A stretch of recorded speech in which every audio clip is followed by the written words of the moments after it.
नमस्कार।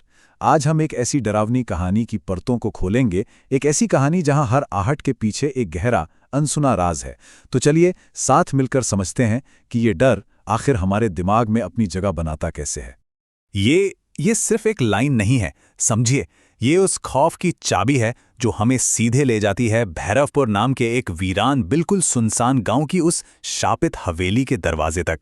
और कहते हैं वहां से कोई लौटकर नहीं आता। तो कहानी के पहले हिस्से में, जिसे हम एक्ट 1 कह सकते हैं, डर की नींव रखी जाती है। देखिए, हर अच्छी हॉरर कहानी की शुरुआत कुछ ऐसी ही होती है ना? एक किरदार होता है जो अनदेखे पर, मतलब भूतों पर यकीन नहीं करता। वो चुनौती देता है और फिर पहली बार उसका सामना होता है किसी अनजानी ताकत से। और यहाँ हमारी मुलाकात होती है रीना से। रीना जो गांव की नहीं, बाहर से आई है। वह हवेली से जुड़ी कहानियों को, आप जानते हैं, बस अंधविश्वास मानती है। उसका मानना है कि ये भूत प्रेत ये सब कुछ नहीं होता।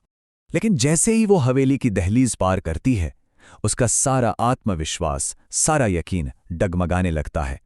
उसे ये एहसास हो जाता है कि वो वहां अकेली नहीं है।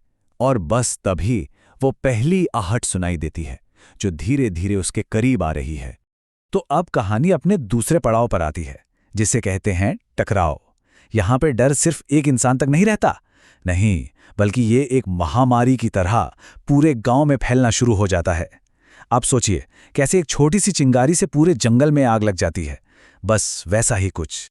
वो जो भी अनजानी ताकत है, वो अब हवेली से निकलकर रीना के घर तक आ पहुंचती है। उसके कानों में अजीब अजीब फुसफुसाहटें गूंजने लगती हैं। और आईने में उसे ऐसी धुंधली परछाइयां दिखती हैं जो उसकी तो बिल्कुल नहीं है। और दूसरी तरफ गांव का नाई है रघु। वो अपनी दुकान में एक सफेद साई से टकरा जाता है।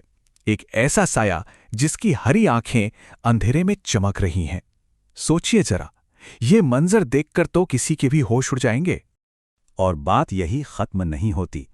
गांव का सबसे पढ़ा लिखा, सबसे तर्कवादी इंसान, स्कूल मास्टर अनिरुद्ध, जो इन सब बातों पर कभी यकीन नहीं करता, उसके भी कदम लड़खड़ा जाते हैं। क्यों? क्योंकि उसे अपने ठीक पीछे भारी कदमों की आहट सुनाई देती है और कानों में एक सर्द सी फुसफुसाहट, तू बच नहीं पाएगा। अब यहाँ पर एक बहुत दिलचस्प बात है। ये जो भी चीज़ है, ये हर किसी को एक ही तरह से नहीं डरा रही। बिल्कुल नहीं। ये हर गांव वाले के लिए एक अलग, एक बिल्कुल पर्सनल डर पैदा कर रही है। ऐसा लगता है मानो वो उनके सबसे गहरे खौफ को जानती हो। तो अब आता है कहानी का तीसरा मोड़, संकल्प का दौर।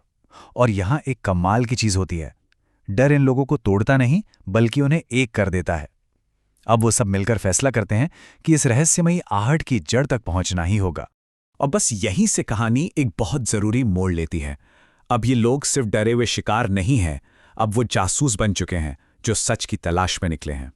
तो रीना और एक बहुत ही समझदार पुलिस ऑफिसर हैं, डीसीपी अरविंद। उनकी लीडरशिप में एक छोटी सी टीम तैयार होती है और उनका मकसद बिल्कुल साफ है, आधी रात को हवेली में घुसना और उसके उस भयानक तहखाने का राज दुनिया के सामने लाना। और अब कहानी अपने सबसे अहम चौथे पड़ाव पर पहुंचती है। वो है रहस्य का खुलासा। ये वो पल है जिसका सबको इंतजार था, जब हमें पता चलेगा कि सारे खौफ के पीछे की असली वजह आखिर है क्या। वो जैसे ही तहखाने में उतरते हैं, उनकी नजर खून से लिखे एक भयानक मैसेज पर पड़ती है। और ठीक उसी पल अंधेरे के एक कोने से एक साया धीरे धीरे उनकी तरफ बढ़ने लगता है। और फिर पहली बार वो अनजानी ताकत बोलती है और उनके उस बेनाम डर को एक नाम मिल जाता है, ललिता।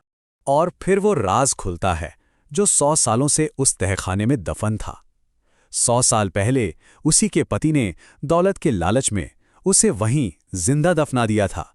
उसकी चीखें किसी ने नहीं सुनी और वही अनसुनी चीखें आज बदला लेने वाली आहट बन चुकी हैं। अब आता है कहानी का आखिरी हिस्सा और एक ऐसा ट्विस्ट जो सबको चौंका देता है। ठीक उस वक्त जब लगता है कि चलो अब सब ठीक हो गया, कहानी अपना सबसे भयानक सच सामने रखती है। तो उस ढहते हुए तहखाने से अपनी जान बचाने के लिए वो लोग पूरी हवेली में आग लगा देते हैं। अब उनके दिमाग में ये चल रहा है कि अगर हवेली जल गई तो ललिता की आत्मा को शांति मिल जाएगी और उसका श्राप भी खत्म हो जाएगा। उन्हें लगता है कि वो जीत गए, बुराई का अंत हो गया। लेकिन वो एक बहुत बड़ी भूल कर रहे थे, क्योंकि हकीकत उनकी सोच से कहीं ज्यादा डरावनी थी। तो कुछ दिनों के लिए भैरोपुर में वाकई शांति छा जाती है। सालों बाद ऐसी खामोशी थी, सबको लगता है कि बुरा सपना आखिरकार खत्म हो गया। पर ये तो तूफान से पहले की शांति थी। और यही कहानी का सबसे बड़ा सबक सामने आता है। आप किसी इमारत को जला सकते हैं, लेकिन आप किसी याद को, किसी के दर्द को या किसी श्राप को कैसे जलाएंगे? वो आहट, वो कभी हवेली से बंधी ही नहीं थी। तो कहानी हमें इसी एक सवाल के साथ छोड़ जाती है, क्या डर कभी सच में खत्म होता है, या कुछ खौफनाक तजुर्बे हमारी रूह में ऐसे बस जाते हैं कि वो हमेशा हमारा पीछा करते हैं, एक कभी न खत्म होने वाली आहट की तरह।